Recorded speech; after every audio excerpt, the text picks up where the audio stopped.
Senhor presidente, senhoras e senhores parlamentares, deputado Rodrigo Agostinho, que brilhantemente faz a leitura desse relatório, eu trabalho especificamente com indicação geográfica, basicamente há mais de 20 anos, que eu tenho relação direta quando eu coordenava, então, um trabalho de qualidade de café nas montanhas do Espírito Santo, tendo em vista a obtenção da indicação geográfica dos nossos cafés, e como está constado no nosso relatório, fruto dessa experiência, principalmente europeia.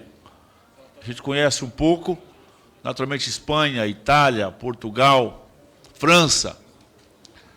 Os americanos também têm lá, com os vinhos americanos, né, o azeite, os embutidos de carne, né, os queijos, são mais essas referências. E quero, de novo, enaltecer aqui o mérito do nosso autor e do relator, porque é algo que, particularmente, sim, eu acredito, eu aposto, e essa é a direção.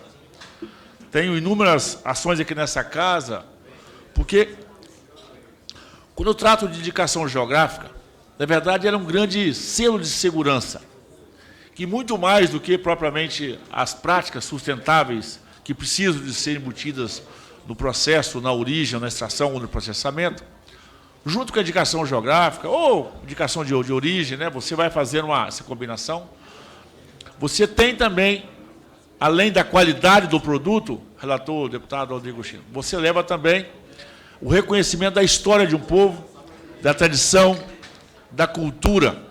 E isso faz com que o Brasil saia desse mercado simplesmente de commodity, que às vezes é assim tratado, e ele possa migrar para um estado de conceito. E por que a indicação geográfica ela é muito importante? Porque os consumidores, né, os comércios na história, ele estava muito, deputado, era pautado em feiras, nos mercados.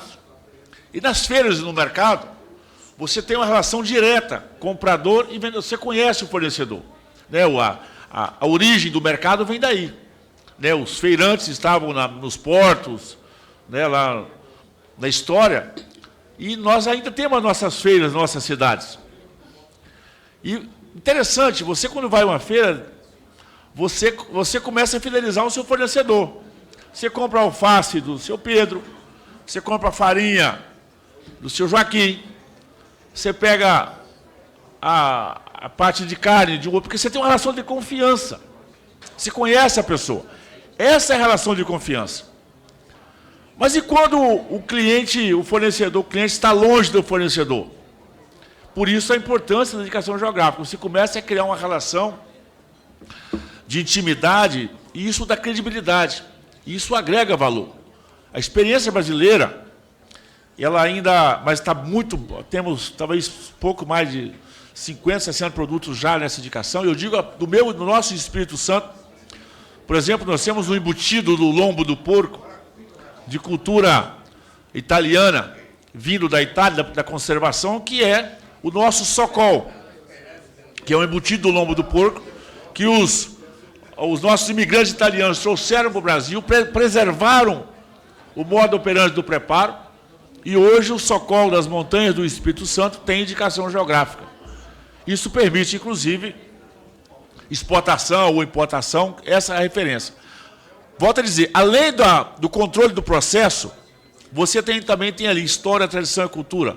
Naturalmente, você tem, hoje, no Espírito Santo, já os cafés do Caparó, Capixaba, com indicação geográfica. Você tem os cafés das montanhas do Espírito Santo, com indicação geográfica.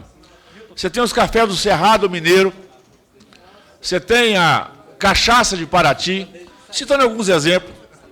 Você tem os queijos do Cerro e da Canastra de Minas Gerais. E vejam bem, deputado Rodrigo Agostinho, o queijo da Canastra de Minas Gerais, com indicação geográfica, foi eleito agora, numa competição, o melhor queijo do mundo.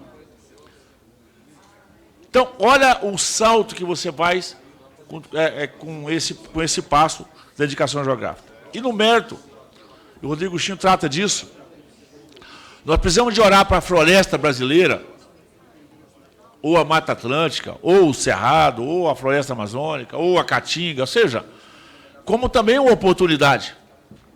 E a indicação geográfica, ela realmente é um ativo importante, porque nós temos que preservar, conservar, mas temos que transformar isso em riqueza para o nosso povo. E só pelo fato de você ter uma indicação geográfica, os produtos da floresta, aí eu posso falar do açaí, produto nobre, as nossas castanhas, posso falar aqui da Jussara, por exemplo. Nós temos no Espírito Santo um trabalho extraordinário de recomposição de áreas com palmeira Jussara, mas a polpa da Jussara é algo assim extraordinário. E tantas outras coisas, né? Aí as plantas medicinais, né? As raízes. Quando você tem indicação geográfica, você cria um vínculo de responsabilidade com as práticas sustentáveis, de conservação e recuperação. Portanto, acho que eu tenho tratado disso, que eu tratei muito disso com a ministra Tereza Cristina. O Ministério da Agricultura tem um trabalho nessa direção, e que o Brasil realmente possa ter todos os nossos produtos certificados um dia, com indicação geográfica, com indicação de origem, para que a gente possa, de novo, isso dá um passo seguinte de referência. Porque o consumidor, ao ter um acesso a um produto desse, e hoje com tecnologia totalmente rastreável, né, você consegue, com os QR Codes da vida, né, com o site, com a internet, isso é muito importante. E isso é o que nós chamamos de agregar valor. Porque não podemos esquecer que nessa origem tem um produtor rural, nessa origem tem lá um nativo. E é um grande ativo nosso, assim, transformar esses produtos e aumentar a renda das pessoas. Isso é muito importante. Né? Alimento e os produtos da floresta têm que chegar a preço razoável para quem consome, mas com a rentabilidade digna para quem produz. Ou seja, eu preciso que o meu agricultor receba bem, para que ele possa também ter a sua qualidade de vida melhorada, possa ter um carro melhor, uma casa boa, ter uma boa energia, poder fazer investimento em infraestrutura na sua propriedade. Ou seja, agricultor é gente e merece muito respeito e é boa remuneração. Se tem alguém nesse país que tem que ganhar bem, é o agricultor, é o trabalhador rural. Se olha a nossa, infelizmente, hoje está faltando mão de obra, tem falado muito isso aqui na casa. Doutor Tato, mas um colhedor de café, neste ano, está tirando, eu vou dizer assim, vou falar na média, entre 5 a 10 mil reais por mês. Mas 8 mil reais não é nada fora do padrão para um colhedor de café. Estou falando de um homem, ou de uma mulher, ou de um jovem, que na colheita do café está tirando um salário, Zé Mário, líquido, em torno de 8 mil reais. Então, isso mostra. Eu quero mais uma vez enaltecer aqui o nosso Átila Líria, que chega aqui, né, que fez um brilhante relatório, essa valorização, e aí uma resposta específica para o nosso Amazonas. Os nossos peixes, a nossa floresta, as nossas plantas medicinais, né, as nossas extrações das nossas palmáceas e um monte de outras coisas mais.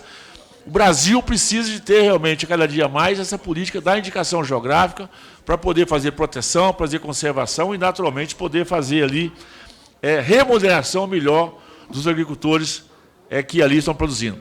Que todo produto brasileiro possa ter, nessa direção, nesse caminhamento, a nossa carne, o nosso pescado, as nossas frutas, as nossas tradições, tanta coisa nesse país, né, a cachaça, o nosso vinho, as nossas frutas, que têm algumas especificidades muito importantes, que a gente possa ter esse grande salto. E a Europa mostra isso. É um produto que tem indicação geográfica, um produto italiano, um produto espanhol, um produto francês, um produto português. Qualquer azeite que a gente compra lá, você vai ver indicação geográfica, né, o DOC, denominação de origem controlada. E isso traz, porque isso é uma relação de confiança.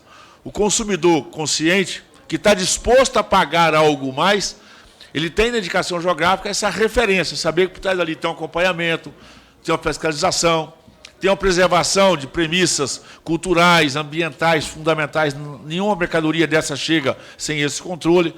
Porque isso é importante, eu volto a dizer, para o consumidor que está longe do fornecedor. Mas ele vê o IG, ele vê o DOC, ele sabe que ali tem alguém acompanhando, tem todas essas premissas. Isso é muito importante. Por isso que nas feiras, as feiras a gente frequenta no nosso dia a dia, então isso dá um diferencial. Então, mais uma vez, eu quero agradecer aqui ao nosso autor, né, e o nosso relator pelo brilhante relatório, né, e fazer esse sistema que realmente a gente possa transformar todos os produtos, principalmente os artesanais. Eu sou autor do projeto da Lei do Selo Arte, que foi a emancipação, ou seja, foi a alforria dos produtos artesanais brasileiros, que era um absurdo. O queijo produzido na cidade A não podia ser vendido na cidade B. Os embutidos de carne, a linguiça, o socol, a carne de sol, produzido na cidade A, não podia ser produzido na cidade B. E agora demos um passo muito importante. Na nossa legislação, nós demos um passo que era o Estado que fazia fiscalização. Agora, com a autorregulação, o autocontrole, nós avançamos no texto e agora o município, né, que tem o serviço de inspeção, ele possa estar certificado e o produtor de produtos artesanais possa ter o seu selo arte e ele pode comercializar em todo o território brasileiro. Então, quero agradecer que o nosso projeto de selo arte, ele permitiu com que todos os produtos de origem animal, se tiver inspeção municipal, o município tiver lá a vigilância sanitária, tudo certinho, ele possa ser comercializado em todo o território nacional. Isso levou renda, levou oportunidade, levou resgate às tradições e cultura do nosso povo e nossa gente. A gente quer que o selo arte, que já está nos produtos de origem animal, possa evoluir agora e migrar também para os produtos de origem vegetal e assim transformar os produtos artesanais brasileiros num grande campo de oportunidade de renda para o nosso povo e nossa gente. Até porque, como eu disse, preserva a tradição, a cultura, preserva a família, preserva a renda local, que é o nosso grande desafio do nosso imenso Brasil. Muito obrigado.